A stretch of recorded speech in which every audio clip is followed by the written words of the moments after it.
little baby. Today I want to talk to you about Bengalis in Harlem. You're probably thinking, what's so special about Bengalis in Harlem? You probably know 6 of them right now on 116th holding down the Dunkin' Donuts. But I don't want to talk to you about Bengalis in New York today, where Bengalis are a part of the very fabric of the city, from halal car and restaurant operators to musicians like Anik Khan to doctors like my uncle. I want to talk to you about Bengalis in New York, when being Bengali in New York was more rare than being a non-brown software engineer at Google. We think Bengalis and South Asians arrived in New York after the Immigration and Nationality Act of 1965 and en masse in the early 90s and early 2000s. But there's a wonderful book by Vivek Bald that tells a story about a forgotten history of South Asians in America that traces all the way back to the early 1900s. And that's what I want to talk about with you today. Before we talk about Bengalis in New York in the early 1900s, we have to talk about the Chinese in the 1800s. Y'all ever watch Shanghai Noon? They treated Jackie Chan in that movie better than he would have been treated in America at that time. In the early 1800s, America was growing and economically expanding, so they recruited immigrants from China for shitty jobs in gold mining, railroad construction, food and service jobs. They recruited them not because they knew that the Chinese would eventually give us Labubus and Yao Ming. They recruited them because the Chinese were willing to work for lower wages, they were willing to do these shitty jobs, and to be frank, they recruited them because Americans didn't want these jobs. Sound familiar to y'all? So the Chinese come, they build the railroads, they mine for the gold, and America flourishes. But at some point, the music has to stop. So when the economy finally slows down in America and people are struggling, they needed somebody to blame. So who did they blame? I'll give you a hint. The people that they blamed looked more like Jackie Chan than Charlie Kirk. So the poor Americans now struggling blame the Chinese. In August of 1873, the San Francisco Chronicle had a headline, "The Chinese invasion. They are coming." That sound familiar? Motherfuckers talked about the Chinese like they was aliens. They are coming. So in 1882, America passed the Chinese Exclusion Act, which prohibited Chinese immigration and naturalization. Why are we talking about the Chinese in the 1800s? Well, it's because it's the first time that America had a ban on immigration based on race.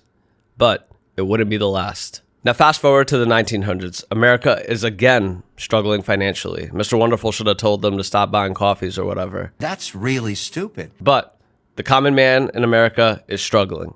And they needed somebody to blame. So who did they blame? I'll give you a hint. The people that they blamed looked more like Hassan Minhaj than Erica Kirk. So they passed the Immigration Act of 1917, which basically banned any immigration from South Asia. To be honest, it basically banned immigration for anybody that wasn't white.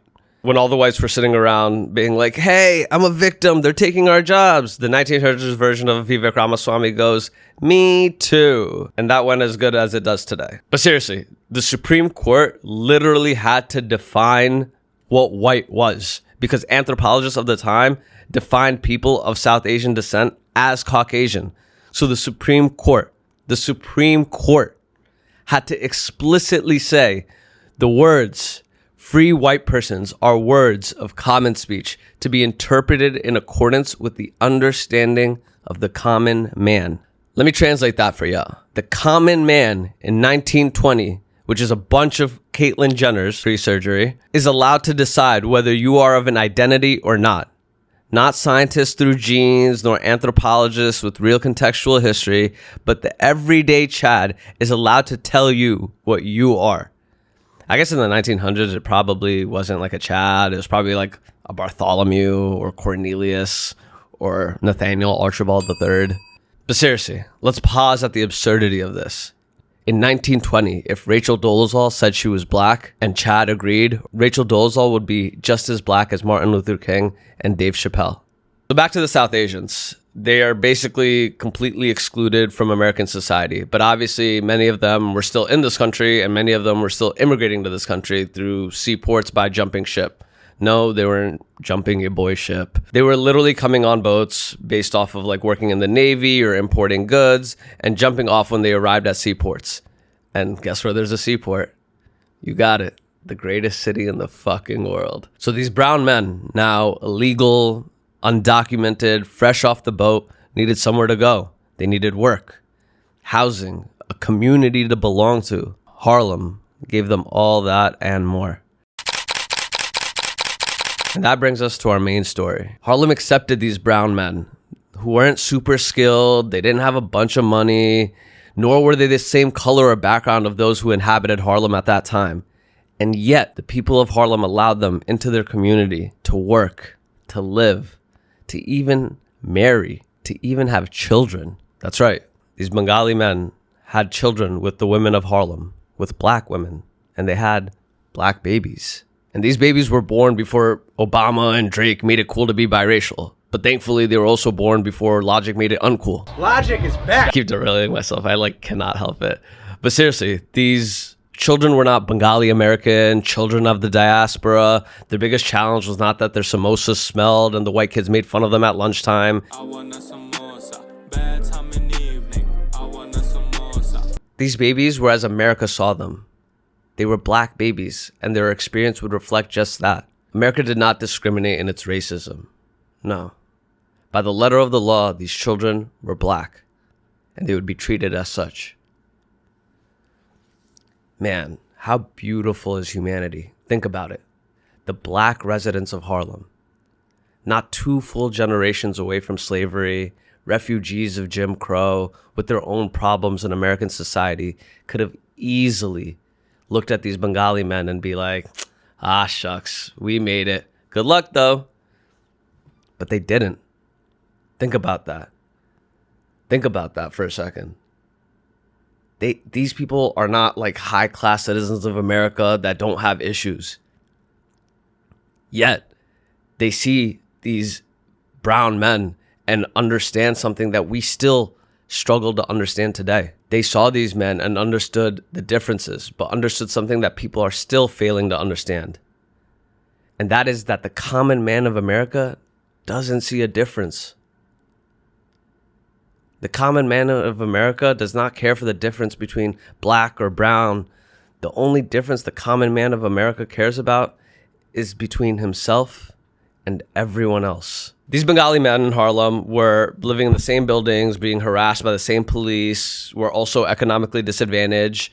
And the black men and women of Harlem understood that. These people knew the feeling of what it felt like to be locked out of America. And just because in that moment of time, they were closer to inclusion than these Bengali men, they did not forget that they too were still locked out of the old boys club. This lost piece of South Asian history kind of made me think of someone I knew from school. Joe Lee was what 8-year-old version of me would probably describe as a good friend. He taught me how to say, your grandma's a dumbass in Korean.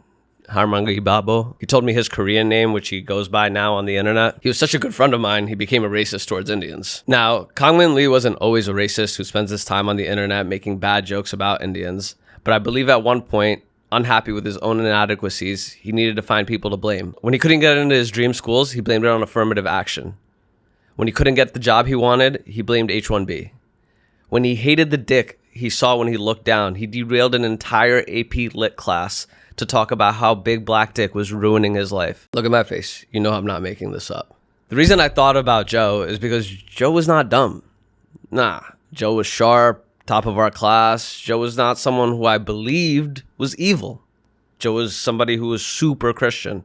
And although I was of a different faith, I felt his love for his faith was real and palpable.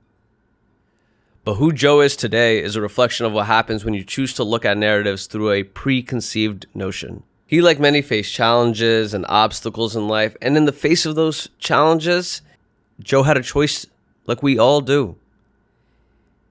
He could choose to own the challenges and face his own inadequacies or own barriers, or he could blame a system that's existence predated him by hundreds and hundreds of years, and that was not constructed with his best interest in mind. Or he could blame the Indians, or whoever America tells him to blame at that time. What I wish I could tell Joe is that all of these are just narratives. Narratives that are shaped, manipulated, used when it benefits someone. You want to know why we don't hear about Bengalis in Harlem as a part of like the South Asian immigration story? Because it doesn't fit the narrative. Dinesh D'Souza, Zarna Garg, Vivek Ramaswamy, they want you all to believe that South Asians came here the right way. We followed the rules. We waited our turn. We earned our place. We were doctors and engineers that brought so much talent to America. No, no, no. Bengalis in Harlem is one chapter of many of the South Asian story that's been hidden away to keep this model minority narrative. But let me tell you something about that model minority rhetoric. It's nothing but pulling the ladder up on your fellow man. It's not real. You don't own the narrative. It's rented. And once it's served its purpose, it's going to come for you too. They came for the Chinese. They came for South Asians. They're coming now for like Latin America through ICE. And the story is always the same. The economy is bad because of such and such people. Listen, I barely got my econ degree from Rutgers. Like barely. Like I graduated with like a 2.6. I was too busy watching Shanghai Noon during class. So I'm definitely no expert. But something tells me that the economy is not bad because immigrants are risking their lives to come here to work for $10 an hour at a job that nobody here wants to do. I see most of y'all. I be outside with most of y'all. And y'all are not built like mama do. You are not ready to ride a bike up and down New York for 15 hours a day, delivering McDonald's to some tech bro that busts a nut and answers the door in his boxers and a Google hoodie. But when America can't get the money right, we need someone to blame. So you have to create a boogeyman. And that boogeyman is a shapeshifter. Sometimes it's Chinese, sometimes it's Somalian, sometimes it's Bengali. But you know what the shapeshifter never is? The common man. The reason this chapter in South Asian history matters is not because it's a forgotten part of our history. Yes, that's important. It's important more so because it's a prime example of the editorialization of history done over and over and over again. It matters because America keeps telling the same lie and we keep believing it. Just behave, just assimilate, just work hard enough. You'll be safe. Bengalis in Harlem proved that it wasn't true in 1925. And the way that they treated Zohran Mamdani as he ran for mayor in the same city 100 years later proves it isn't true today. There will always be a difference between us and the common man of America. They didn't want you in this country so you could compete for engineering jobs at Google or to be a rock star or to be a comedian. They wanted you here so you could build railroads, work the fields, and serve them their Dunkin' refreshers. From the 1800s to the 1900s to 2026, the playbook has not changed. And somehow, we still fall for it. We fight each other for scraps of legitimacy, for a seat outside the room, by the door. When the rent goes up on being an American, we get mad at our neighbors, but we never ask, who owns the building? And who are they fucking behind the door? Thank y'all for listening.